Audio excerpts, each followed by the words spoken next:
질문 있어요? 예. 아, 그래요. 우리 김도 박사에게 질문하실 분들, 우리 김명철 박사, 호 박사.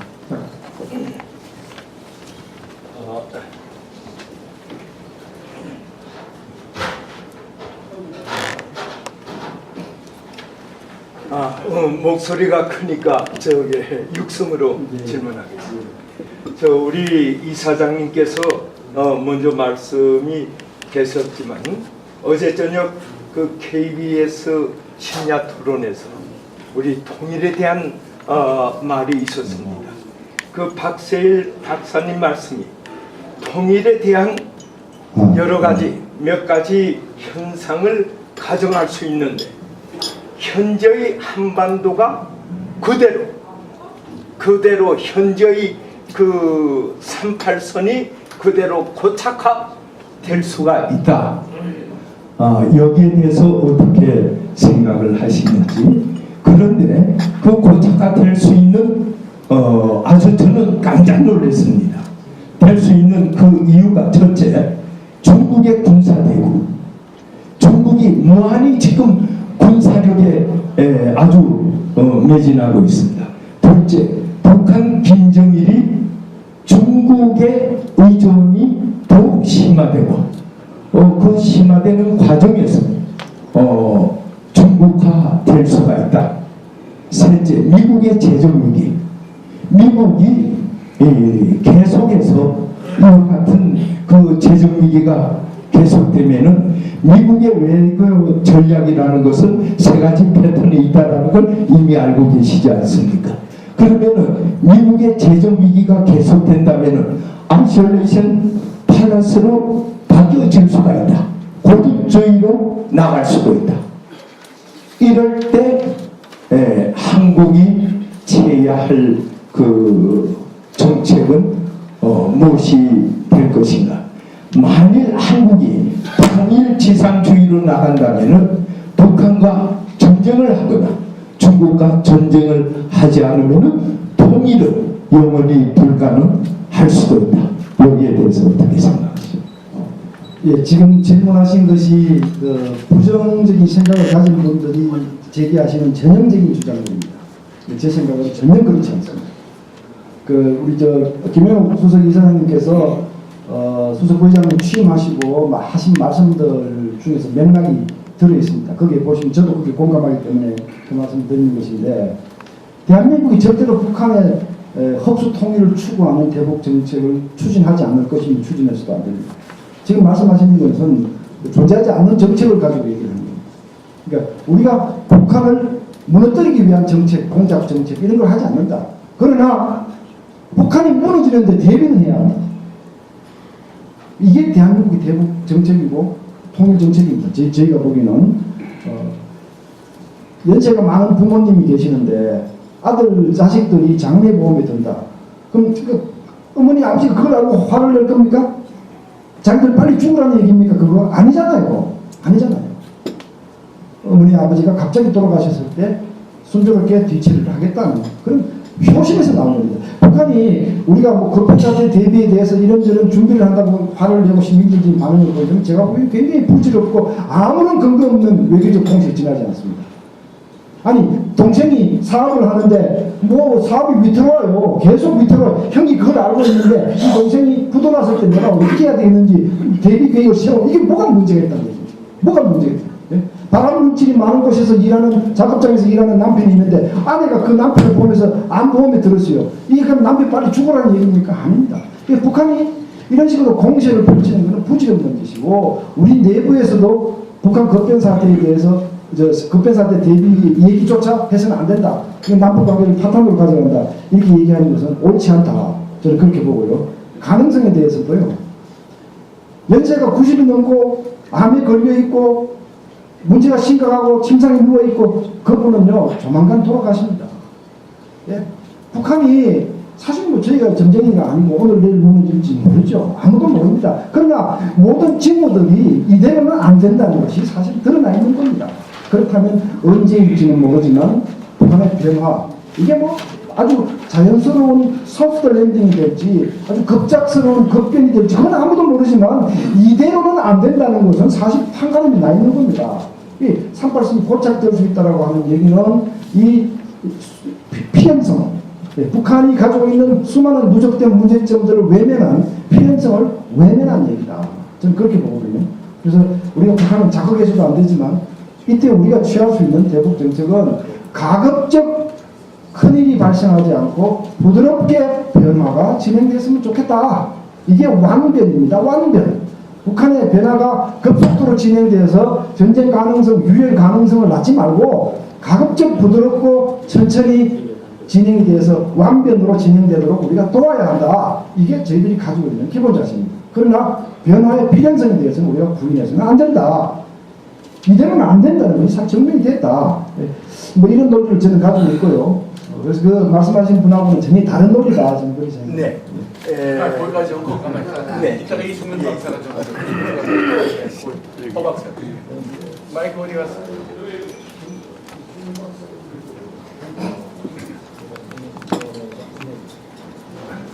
박사 질문을 이승문 박사님 보내주세요. 김태호 박사가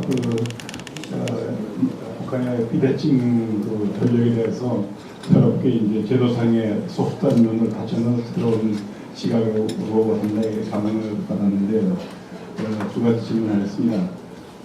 제가 인터넷에서 메일을 받았는데 저는 신부님을 중심으로 해가지고 부산대학 교수심 해가지고 북한의 안굴이 한 40개가 되고 최근에는 지하철과 연결되면서 그 청와대 근처까지라든가 이제 여기 온다는 한낱 증거를 제시하고 있어요.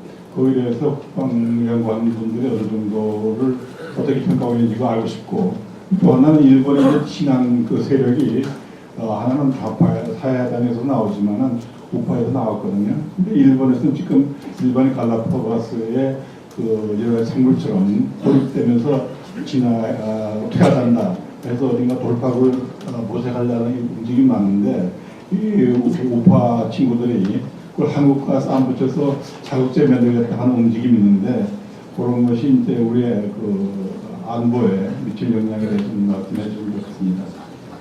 두 번째 질문은 제가 못 알아듣겠습니다. 일본 우파 세력들이 한국에 와서 뭘 한다고 해요? 요번에 이렇게 들어오려고 하면서 한국에 하는 감정을 독도에 일본에서 조작해가지고 일본에 자극을 줘가지고 자기들이 좀 더 침체를 벗어나려고 하는 움직임에 대해서 전체 양국 우호 관계에 어떤 영향을 주든지 그런 말씀. 땅굴 얘기는요.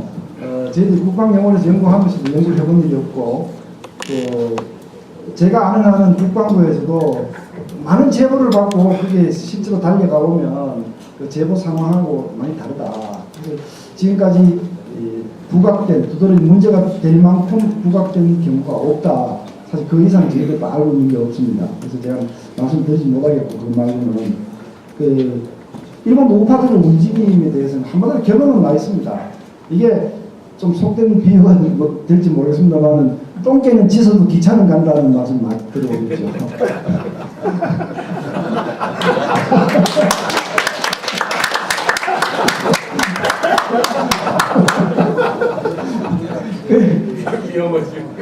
사실은 한일 관계가요.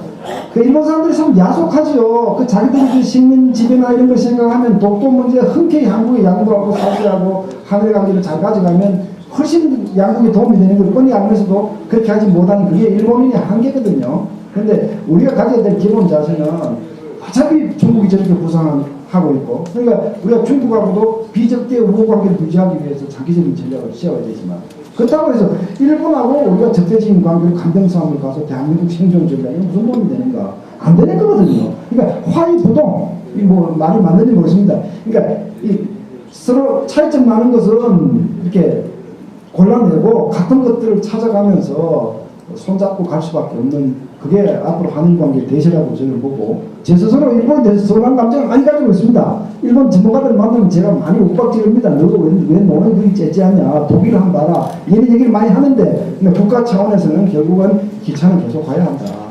우파 세력이 뭐라 그러든 말든 기차는 그냥 지속적으로 갈 수밖에 없다. 결론은 나와 있는 것이다. 그런 생각입니다. 하나만 질문드리겠습니다. 아까 무형 전력에 대해서 말씀을 하시는데요. 현재 현황에 대해서 하나 우선 말씀드리겠습니다. 지금 고위 삼팔선이라는 영화가 정전 국정을 중심으로 한 당시 상황을 조명해가지고 우리나라 지금 우선순위 1위고 해리포터 영화보다 더 먼저 더 많은 수를 보고 있는데 어제 4시 반에 제가 갔는데 그 극장이 하도 많으면서 제가 복도에서 앉아서 볼 정도입니다. 그만큼 그 위력을 가진 영화가 방영되고 있는데요. 문제적으로 봐서는 제가 볼 때 우선 그 급한 상황이 생겨서 군함을 타고 탈출하면서 그 동료가 동료 수십 명을 죽입니다. 그 죽인 사람이 나중에 상관이 돼서 지휘를 하는 그런 장면이 하나 나오고 두 번째는 뭐냐 하면 어떤 징역 명령이 났을 때의 상사가 그 밑에도 이 징역하면 우리 동료 다 죽는다. 그래서 자기가 그 상사를 죽이고 자기가 지휘관이 됩니다. 이런 걸 보면서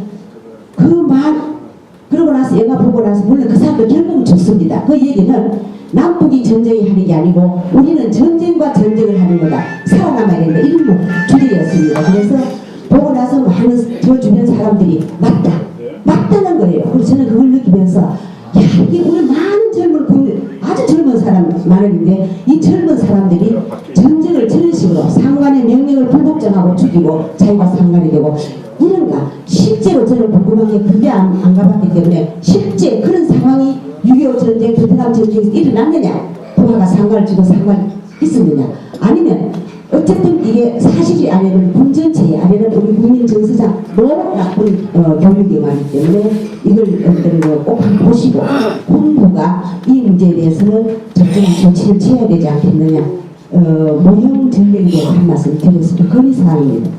네, 그래요. 의원님 말씀 100% 공감하고요. 사실은 그러기 위해서는 좌파 세력이 이 나라의 국정 중심에 있어서는 안 된다는 사실 그 얘기는 그거하고 맥이 같이 떨어지는 겁니다. 그게 그 영화뿐 아니고요. 동막골, 웰컴 투 동막골 또 뭐 그 광주 항쟁 관련해서 영화 나온 거 있죠. 뭐 14일간 휴가인가 뭐 그럼 보십시오. 그게 보면 다 폭도가 미화되어 있고요. 우리 한국군이 오히려 부정적인 이미지가 더 씌워져 있고요. 북한군 군대가 오히려 긍정적인 이미지가 씌워져 있고 사실 그 영화를 만든 만든 사람들, 감독 이런 사람들 색감들을 보면 다 이렇게 잔재들이 어디서 흘러나오는지 한눈에 다 보입니다. 근데 이거는 어떤 그냥 4년 5년 만에 어떤 작업으로 뒤바뀔 수 있는 일이 아닙니다. 굉장히 더 오랜 시간 동안 이런 영화가 만들어지지 않도록 만들어지더라도 설득력을 가지지 못한다는 것을 입증해 나가는 과정이 오랫동안 필요합니다. 군에서도 알고 있지만 지금 어쩔 수 없는 겁니다. 제가 알기로는. 하나만 더 질문하겠습니다. 여기까지 하고 우리 기준으로 김대호 박사님께 감사 박수 하나요.